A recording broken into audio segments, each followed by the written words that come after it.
Good evening all of you. है ना, अभी तक हम लोगों ने फॉर्म्स और ऑर्गेनाइजेशन में क्या पढ़ा? सोल प्रोप्राइटरशिप पढ़ा, है ना, फीचर्स, मेरिट, डिमेरिट्स पढ़ा उसका।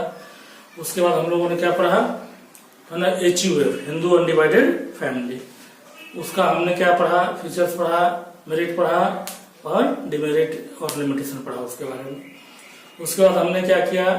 है ना, पार्टनरशिप, है ना, पार्टनरशिप एक्ट के बारे में जाना, है ना, डेफिनेशन जाना उसका, मेरिट, लिमिटेशन और डिमेरिट जाना, फीचर्स जाना, है ना। और उसके बाद आज जो हम स्टार्ट करने जा रहे हैं उसी का पार्ट है ये, है ना, फॉर्म्स ऑफ बिजनेस ऑर्गेनाइजेशन का ही, है ना, जो फोर्थ टाइप्स जो उसका है ना, कोऑपरेटिव सोसाइटी।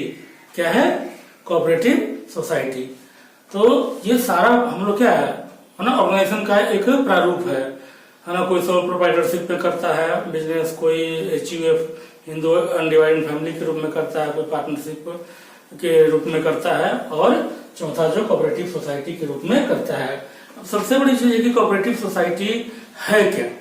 कोऑपरेटिव सोसाइटी क्या है कि एक वॉलेंट्री है एसोसिएशन ऑफ पर्सन, है ना, जो मेंबर होते हैं कोऑपरेटिव सोसाइटी का, उसका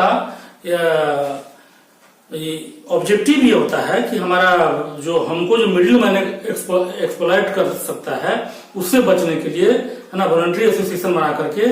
और कोऑपरेटिव सोसाइटी एक्ट इंडिया में बनी थी 1912 में, उसके तहत रजिस्टर्ड होकर के और अपने वेलफेयर और अपना इकोनॉमिक इंटरेस्ट का बचाव करते हुए, है ना, सर्विस मोटिव से, है ना, वर्क करता है ये, है ना, कोऑपरेटिव सोसाइटी। और एक बात जरूर याद रखना है कि इसको रजिस्टर्ड जरूर करा लेना है कोऑपरेटिव सोसाइटी एक्ट 1912 से। तो इसके डिफिनेशन से ही इसका फीचर्स निकलता है ना। इसके डिफिनेशन से ही इसका क्या निकलता है? फीचर्स निकलता है। क्या फीचर निकलता है भाई इसका? है ना, ये क्या है? वॉलंटरी मेंबरशिप है। यानी वॉलंटरी मेंबरशिप का मतलब कि स्वेच्छा से आप आइए, कोई कंपल्सन नहीं है कि आप हमारे यहाँ मेंबर बनिए। चूंकि अगर आप मेंबर बनते हैं तो आपको क्या होता है? आपको बेनिफिट मिलता है कि आपको कोई एक्सप्लॉइट नहीं कर सकता। क्यों? क्योंकि आप ग्रुप ऑफ पर्सन है, विरोध कर देंगे, अपोज कर देंगे, है ना, सुनना पड़ेगा, है ना। और सबसे बड़ी की गवर्नमेंट के नजर में कोऑपरेटिव सोसाइटी का क्या होता है? एक लीगल स्टेटस होता है, मान्यता होती है। दूसरा है लीगल स्टेटस। सही बात है, जब आप रजिस्टर्ड हो जाते हैं तो आपका क्या हो जाता है? कंपनी की तरह, है ना, ज्वाइंट स्टॉक कंपनी की तरह, है ना, आपका भी लीगल स्टेटस बन जाता है ना, कि भाई ये कोऑपरेटिव सोसाइटी है ना। आप कोऑपरेटिव सोसाइटी आगे तो हम टैक्स बताएंगे ही, काइंड्स उसका, है ना, कौन किस किस तरह का होता है। तो रजिस्ट्रेशन के बाद क्या होता है कि आपका लीगल स्टेटस बन जाता है। आप इसको ना आसानी से बंद कर सकते हैं, हाँ, और आसानी से इसको स्टार्ट भी है। इजी टू फॉर्मेशन ऐसा है कि इजी टू फॉर्मेशन जरूर इसका फीचर्स, लेकिन उसमें 10 मेंबर के साथ आप रजिस्टर्ड अगर एक बार हो गए तो उसको क्लोज नहीं कर सकते हैं, है ना, बहुत आसानी से। उसका प्रोसेस है थोड़ा लंबा। उसके बाद इसका होता है थर्ड फीचर्स है लिमिटेड लायबिलिटी। लिमिटेड लायबिलिटी का मतलब जो मेंबर जितना कैपिटल दिया है उतना ही का लायबिलिटी है। अगर कोई मेंबर अगर 2 लाख का दिया है तो 2 ही लाख तक का लायबिलिटी है ना। कोई 5 लाख रुपए दिया हुआ तो 5 लाख तक के बराबर का ही उसका लायबिलिटी है ना। उसका पर्सनल प्रॉपर्टी लायबल नहीं होगा।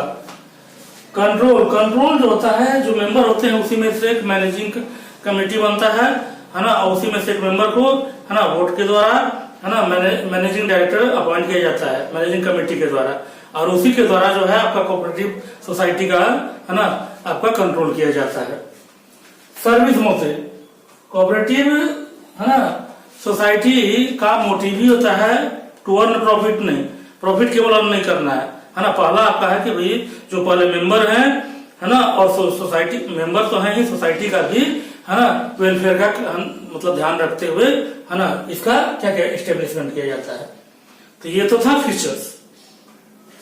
फीचर्स जानने के बाद हम लोग जानना चाहेंगे, है ना, इसका, है ना, मेरिट, है ना, इसका क्या है भाई? क्या इसके ऐसा क्या है इसमें कि हमको कोऑपरेटिव सोसाइटी या कोऑपरेटिव सोसाइटी के तहत ही बिजनेस करना चाहिए, है ना। तो उसका कुछ, है ना, मेरिट है। क्या मेरिट है? Equality in voting status. अच्छा, एक बहुत बड़ा चीज है कि कैपिटल अनइक्वल हो सकता है मेंबर का, 2 लाख, 4 लाख, 5 लाख, 10 लाख, 20 लाख रुपए हो सकता है, लेकिन, है ना, क्या है कि भाई आपका जो वोटिंग राइट होगा एक ही होगा। एक ये नहीं कि कैपिटल आपका ज्यादा तो 2 या 3 नहीं, सारे मेंबर का जो वोटिंग राइट है ना, एक मेंबर एक vote. Clear. Limited liability, liability बड़ा सबसे बड़ी चीज है कि इसमें लायबिलिटी जो है सोलो प्रोप्राइटर की तरह और हिंदू अनडिवाइडेड फैमिली की तरह है ना। हिंदू अनडिवाइडेड फैमिली में क्या होता था, कर्ता का अनलिमिटेड लायबिलिटी होता था, और सोल प्रोप्राइटरशिप में तो खुद जो होता था प्रोप्राइटर उसी का अनलिमिटेड लायबिलिटी होता था। लेकिन इसमें क्या होता है कि लायबिलिटी लिमिटेड होती है। क्यों? जितना का आपका कैपिटल है उतना ही का लायबिलिटी का आपका देनदारी है, उससे ज्यादा आपको नहीं देना है। स्टेबल एग्जिस्टेंस, स्टेबल एग्जिस्टेंस क्यों? आप रजिस्टर्ड हो गवर्नमेंट के नजर में, है ना, तो लीगल स्टेटस है ना, और स्टेबल एग्जिस्टेंस है आपका, आप एग्जिस्ट करते हो, आपका अपनी मैंने आपके कोऑपरेटिव सोसाइटी के नाम से क्या होगा, टोटल आपका वर्क होगा, है ना।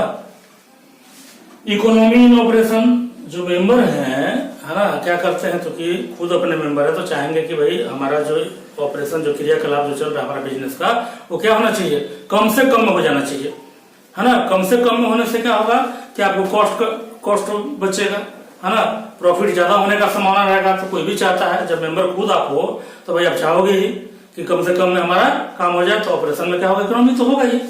एंड लास्ट है इसका सपोर्ट फ्रॉम गवर्नमेंट, और इसमें जो सबसे बड़ी है एड जो है, एड यानी जो सपोर्ट है गवर्नमेंट की तरफ से मिलता है ना। गवर्नमेंट इसमें है ना बहुत सारा ऐसा प्रोविजन है गवर्नमेंट का कि आपको है ना, या कर्ज है या और जो आप जो भी कोऑपरेटिव सोसाइटी के तहत जो बिजनेस भी कर रहे हो तो उसमें बहुत गवर्नमेंट सपोर्ट करती है।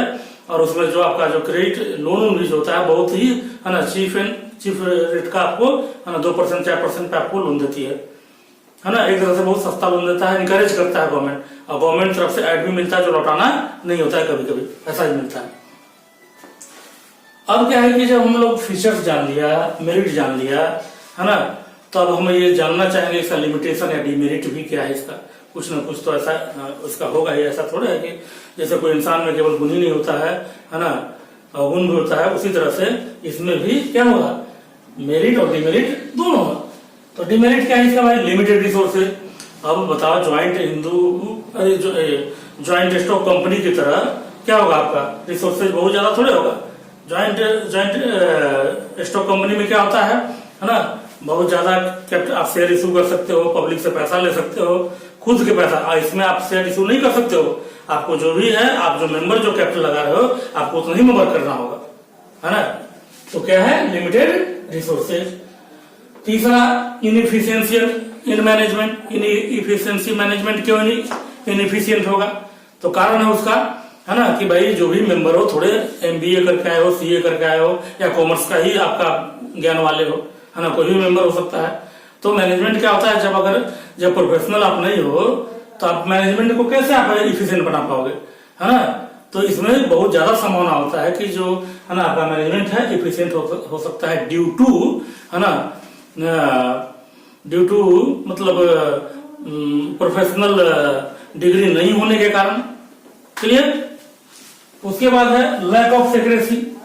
लैक ऑफ सेक्रेसी, मान लीजिए भाई मेंबर है ना, मिनिमम मेंबर 10 होता है, मैक्सिमम का तो इसमें कोई लिमिटेशन नहीं है, तो कम से कम 10 भी अगर होगा तो भाई अगर किसी को भी थोड़ा सा लगता है या नाखुश होते हो तो आप क्या कर सकते हो, है ना, जो सिक्रेसी है वो मेंटेन नहीं कर सकते हो। क्यों? एक मेंबर जाकर के कहीं दूसरी जगह कुछ अगर कंपटीटर को कुछ बता दे रहा है तो आपका सिक्रेसी क्या होता है, भंग होने का संभावना रहता है। क्लियर। उसके बाद है गवर्नमेंट कंट्रोल। जब गवर्नमेंट ऐड देगी तो गवर्नमेंट कंट्रोल भी करेगी। गवर्नमेंट ऐसा थोड़ा कि आपको फ्री में पैसा दे देगी और आप कहीं भी यूज कर लेंगे। उसका ऑडिट प्रॉपर गवर्नमेंट ऑडिट कराती है कि भैया इन्होंने जो ऐड लिया हमसे उसको सही ढंग से यूज किया कि नहीं। क्लियर। डिफरेंसेज ऑफ ओपिनियन, चूंकि मिनिमम 10 मेंबर हो कम से कम, है ना, मैक्सिमम का तो कोई लिमिट है ही नहीं दिया गया। तो अगर 10 भी हो तो भाई ओपिनियन जो विचार होगा सब एक माइंड को तो हो नहीं, है ना। तो हो सकता है किसी मुद्दे पे आपका, है ना, दिमाग एक मेंबर से नहीं मिलता हो, दूसरा का तीसरे से नहीं मिलता हो, तो ओपिनियन में क्या आ सकता है, डिफरेंस आ सकती है, जिसके चलते आपके बिजनेस में क्या हो सकता है, गड़बड़ी आ सकता है। क्लियर। तो क्या हुआ, फीचर्स हुआ, मेरिट हुआ, लिमिटेशन हुआ। एंड इसका लास्ट है कोऑपरेटिव सोसाइटी का, लास्ट है ना, types of cooperative society. Cooperative society किन किन, है ना, इसके कौन कौन से लोग कोऑपरेटिव सोसाइटी, है ना, बना सकते हैं। तो फर्स्ट है कंज्यूमर कोऑपरेटिव सोसाइटी। कंज्यूमर लोग मिल करके क्या बंद करता है, हाँ, सोसाइटी बनाता है। क्यों? क्योंकि प्रोड्यूसर उसका एक्सप्लॉयटेशन न कर सके। जितना मन चाहा भाई आप रेट ले लोगे, ऐसा थोड़े प्राइस बढ़ा लोगे। कंज्यूमर कोऑपरेटिव सोसाइटी का क्या कर देगा, अपोज कर देगा। और जब ग्रुप में अपोज कर देगा तो आपको भी बाध्य होना पड़ेगा, कंपेल होना पड़ेगा, प्राइस कम करना होगा।